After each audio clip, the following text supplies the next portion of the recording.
I will make the son of the maidservant enter a nation also, because he is your offspring. How did God relieve Abraham's distress over Sarah's request? He told Abraham that he will make the son of the maidservant enter a nation also, because he is your offspring. So Abraham, we get on down, let's go on down to verse 14. Hagar and Ishmael sustained.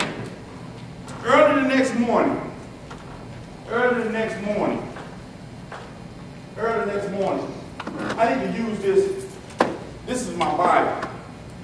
This is the Quran that I'm going to tell you about in a few minutes.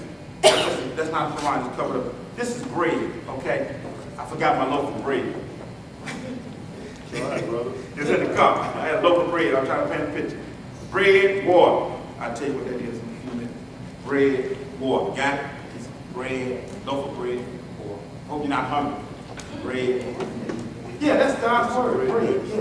Yeah. Okay. Bread, water. All right. Bread, water. Hagar and Ishmael sustained. Early the next morning, Abram gets up early the next morning.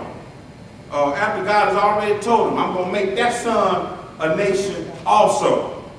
Early next morning, Abraham took some food, bread, skin of water, and gave them to Hagar. He set them on her shoulders and then sent her off with the boy. Bread, water, bread from man, water from man. Here this man is. I look at this text, I say, wait a minute. This man got riches, he's got cattle, he's got sheep, he's got gold and silver, and he sends his woman off with bread and water. I bet y'all wouldn't take that. I know some women in right now, I like to look at you real good. You tell Abraham he got to be out of his mind. Now you're going to get rid of me, but I'm going with something. I want that social security number. You're going to get something. I'm going. I don't need you.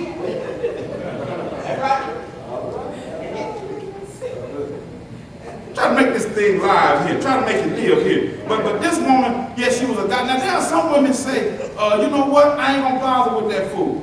I ain't gonna bother with it, because in the end, God's gonna, may not come right now, but just hold on. God's gonna show up and God's gonna show out.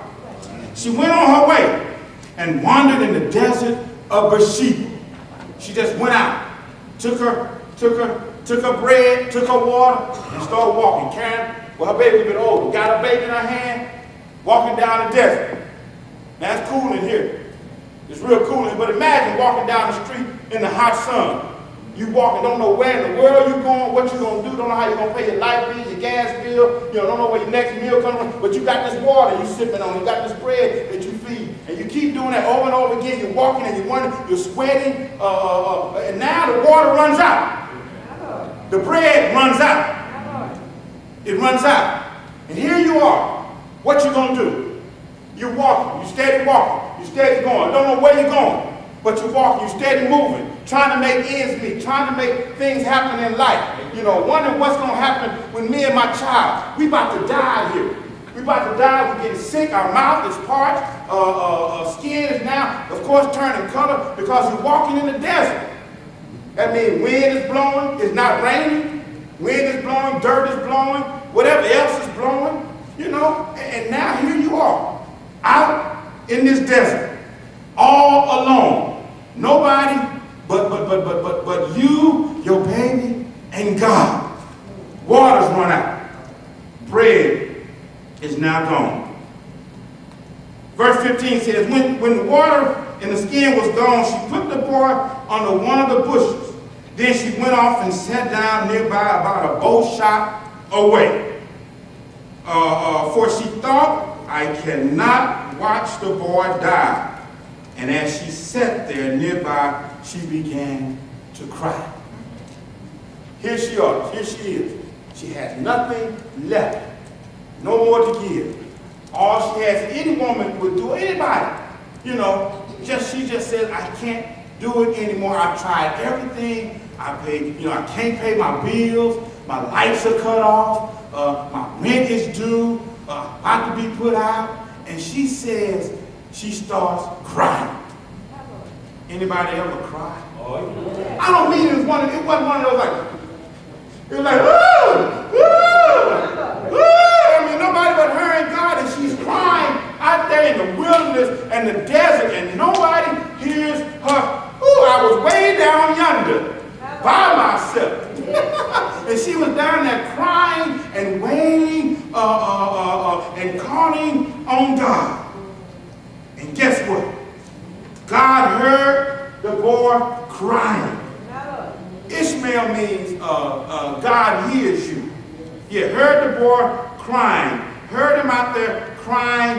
Heard, and the angel of God called to Hagar from heaven and said to her, what is the matter, Hagar? Don't be afraid. I'm at verse 17, 18. God has heard the boy crying as he lies there. Lift up the boy and take him by the hand, for I will make him a great nation. That's good news. God spoke to Hagar. God spoke to Hagar. Yeah. How many believe that God is still speaking? Yeah. He still speaks. But guess what? Some of us are not listening. Amen. We listen to our own mind. We listen to what we think things ought to be. Well, I can't see it that way. That didn't happen in the text. The text says God heard her. Wouldn't it be amazing when you cry out for something so long, God eventually hears you? All right. Amen. We've been crying for a long time for the same thing over and over again. And guess what? God can hear you. Yeah, God can hear you. He says, I will make him into a great nation. Yeah. I will make him into a great nation. Ishmael too will be the father of a great nation. Hagar's life has not been in vain. Her life has great purpose in the plans of God. Wouldn't it be amazing if your life had great purpose in God's plan? Yeah. He had great purpose in this boy's plan. Verse 19 says, then God opened her eyes, and she saw a well of water. So she went and filled the skin with water and gave the boy a drink. See, many times when we're down on our knees, praying, have our eyes closed, and we're asking God for this and we're asking God for that, sometimes we got to get up and open our eyes. That problem and situation that you want God to fix, it could be just a bow shot away. We've got problems on every hand. Let me tell you some problems that young people get into, or that young adults get into, financial crisis. Yeah, we spend more money than we make. The problem is right there. It's so, you only have so much you can do in the course of a week or a day or a month with the money that you get. Why go out and spend it all in one place and when we're trying to get things, trying to impress people who don't like you, who don't care about you? Why would you do that? The problem is a bow shot away. The text says, it tells us that 10% of our earnings go to God. And then a preacher told me one time, let me help you with something. About 20, he said 10% to God, 10% to yourself, you got 80% to live on. Now I know this isn't a message on tithing, but it's a message on how sometimes in life we create problems for ourselves. We get in debt, why? Because we're trying to do things that the world is doing. And we find ourselves here with this bill and these interest rates, but the answer's a bow shot away. Cut the credit card up. Take that money that you're going to buy something else with, pay that credit card off. Yeah. And don't worry about those things that you can't get. You might have to eat donuts. Well, no, you might have to eat hot dogs and bologna sandwiches. Sometimes in life, I feel as though I've had enough bologna sandwiches as a little boy, but I didn't understand then, but I understand now that that's what mom and daddy had. Well.